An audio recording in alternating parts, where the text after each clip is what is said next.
Wireless signal analysis গ্যাজেটের আজকের ভিডিওতে আমরা দেখাবো যে হ্যাকাররা মূলত ওয়াইফাই ডিঅথেন্টিকেশন অ্যাটাক বা ওয়াইফাই ডিঅথ অ্যাটাক যেটা আছে এটা কিভাবে পারফর্ম করে থাকে, এটা কিভাবে কাজ করে থাকে। আর এই ভিডিওটি সম্পূর্ণ এডুকেশন পারপাসের উপরে।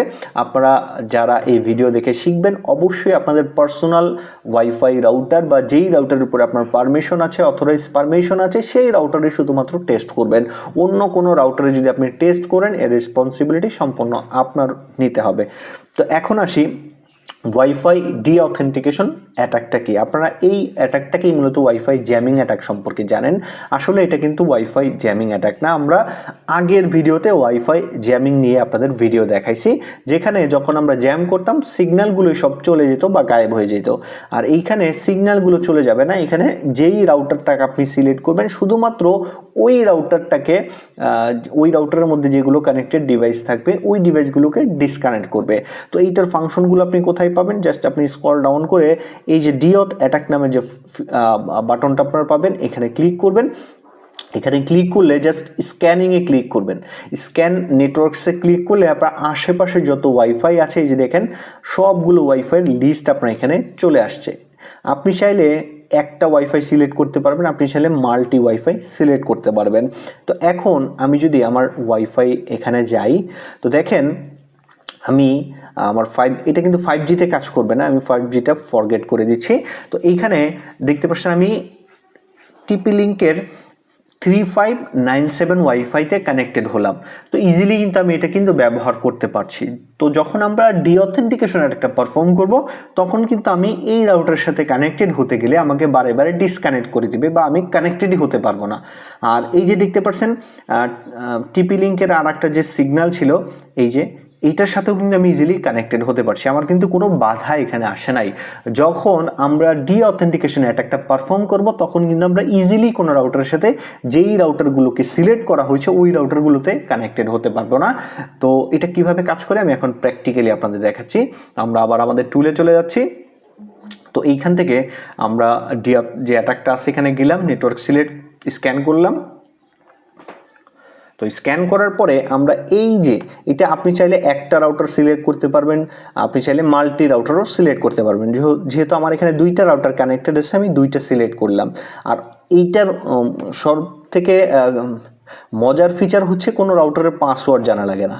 পাসওয়ার্ড ছাড়াই যে কোনো রাউটার থেকে যে কাউকে ডিসকানেক্ট করা যায়। তো দেখেন আমরা এখানে যখন এটা সিলেক্ট করলাম, নেটওয়ার্কটা সিলেক্ট করার পরে আমরা যখন স্টার্ট অ্যাটাকে যখন আমরা ক্লিক করব এখানে কিন্তু আমরা আর একটা অ্যাটাক পারফর্ম করতে পারবো। সেটা হচ্ছে ধরেন এই যে যখন আমরা এইখান থেকে অটোমেটিক্যালি সিলেক্ট করব তখন কিন্তু আমাদের ওই রাউটারের সব ডিভাইসকে ডিসকানেক্ট করবে।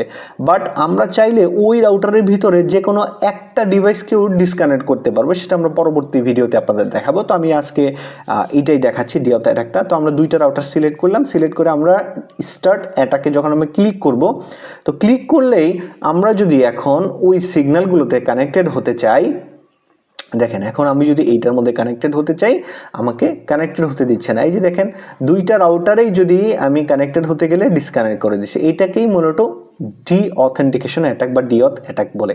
তো এখন আমি এই টিপি লিঙ্কের এটার ভিতরেও যদি কানেক্টেড হতে চাই, এই দেখেন কানেক্টেড হতে গেলে আমাকে অটোমেটিক্যালি ডিসকানেক্ট করে দিচ্ছে। দেখেন আমি আর যতক্ষণ পর্যন্ত আমার এখানে অ্যাটাকটা রান হবে অতক্ষণ পর্যন্ত আমি এই ডিভাইসগুলোতে কানেক্টেড হতে পারবো না।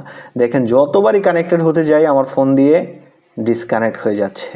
এই যে দেখেন ডিসকানেক্ট হয়ে যায়। ডিসকানেক্ট কোনো রাউটারে যেই দুইটা রাউটার আমি সিলেক্ট করেছি ওই দুইটা রাউটার আমি যদি 1000 বার চেষ্টা করি এখানে বসে বসে কিন্তু কানেক্টেড হতে পারবো না ডিঅথেন্টিকেশন অ্যাটাকের কারণে। তো এখন আমরা এই যে আমাদের ডিভাইসের সাথে আবার কানেক্টেড হব, এটার সাথে কানেক্টেড হয়ে আমরা ডিঅথেন্টিকেশন যে অ্যাটাকটা আছে এটা বন্ধ করে দিব, বা আপনার যে আরএসটি যে বাটন আছে ওই আরএসটি বাটনটাও প্রেস করলে ওই অ্যাটাকটা বন্ধ হয়ে যাবে। তো আমি স্টপে ক্লিক করলাম। তো স্টপে ক্লিক করার পরে এখন যদি আমরা যাই ওই রাউটারগুলোতে কানেক্টেড হওয়ার জন্য ইজিলি কানেক্টেড হতে পারবো। এই যে দেখতে পাচ্ছেন ইজিলি কানেক্টেড হয়ে গেছে। এখন আমি যদি এই টিপি লিঙ্কের এটার সাথে কানেক্টেড হতে চাই ইজিলি কিন্তু কানেক্টেড হতে পারছে, আমার কিন্তু এখন আর কোনো বাধা এখানে আসতেছে না। এই যে দেখতে পাচ্ছেন ইজিলি কানেক্টেড হয়ে গেছে। যখনই ডিঅথেন্টিকেশন অ্যাটাক পারফর্ম করা হবে তখনই আপনার এই যে আশেপাশে যে সিগন্যালগুলো আছে যেই সিগন্যালগুলো আপনি সিলেক্ট করবেন সেগুলোকে কোনো ডিভাইস কানেক্টেড হতে পারবে না। তো এইটার আর একটা যে ফাংশন আছে, যদি আমরা ডিঅথেন্টিকেশন এটাকে যাই, স্ক্যানে ক্লিক করলাম, তো এখানে ক্লিক করলে আর একটা ফাংশন আছে, সেইটা আপনাদের আমি পরবর্তীতে দেখাবো। তো এই যে দেখতে পাচ্ছেন এখানে ধরেন আমার এই যে টিপি লিঙ্কের এই যে রাউটারটা, এইটা আমি সিলেক্ট করলাম। তো এই রাউটারের ভিতরে ধরেন 5টা মোবাইল কানেক্টেড আছে। তো আমি চাচ্ছি যে 5টা মোবাইলই চলবে, কিন্তু ওইটার মধ্যে আর একটা ধরেন এখানে 5টা মোবাইল যে কানেক্টেড আছে, আমি চাচ্ছি যে 4টা মোবাইল ওই রাউটারে চলবে আর একটা মোবাইল চলবে না, শুধুমাত্র একটা ডিভাইসকে আমরা ডিসকানেক্ট করব। সেই ক্ষেত্রে আমাদের কি করতে হবে, যেই ডিভাইসটাকে আমরা ডিসকানেক্ট করতে চাচ্ছি ওই ডিভাইসের ম্যাক অ্যাড্রেসটা আমাদের এখানে বসাইতে হবে। ওই অ্যাড্রেসটা বসাইলেই কিন্তু আমরা শুধুমাত্র ওই ডিভাইসটাকে, বাকি ডিভাইসগুলো সেম থাকবে, বাট ওই ডিভাইসটাকে শুধুমাত্র এখান থেকে ডিসকানেক্ট করবে, অন্য ডিভাইসগুলো কিন্তু ঠিকই চলবে। সেটাও কিন্তু আমরা এখানে করতে পারবো কোনো প্রকার রাউটারের পাসওয়ার্ড জানা ছাড়াই। তো এইটা আমরা পরবর্তীতে দেখাবো যখন আমরা এখানে রাউটারের যে স্নিফার ফাংশনটা আছে ওইটা কিভাবে কাজ করে ওই ফাংশনটা দেখাবো, যে এই যে রাউটারটা আমরা সিলেক্ট করলাম, এই রাউটারের ভিতরে কতগুলো ডিভাইস কানেক্টেড আছে ওইটা কিন্তু আমরা জানতে পারবো ওই অ্যাটাকের মাধ্যমে। তো এবং ওই রাউটারের মধ্যে কোন কোন ডিভাইস কানেক্টেড আছে, কয়টা ডিভাইস কানেক্টেড আছে এবং কোন কোন ডিভাইসের কি ম্যাক অ্যাড্রেস, সেটাও কিন্তু আমরা বের করে ফেলতে পারবো। তো যখনই আমরা ওই ম্যাক অ্যাড্রেসটা বের করতে পারবো, তখনই ওই ম্যাক অ্যাড্রেস দিয়ে আমরা যে কোনো একটা ডিভাইসকে আমরা এখান থেকে ডিসকানেক্ট করতে পারবো ইজিলি। তো এটা কিভাবে কাজ করে পরবর্তীতে আমরা দেখাবো। তো আজকে এই পর্যন্তই, ধন্যবাদ সবাইকে।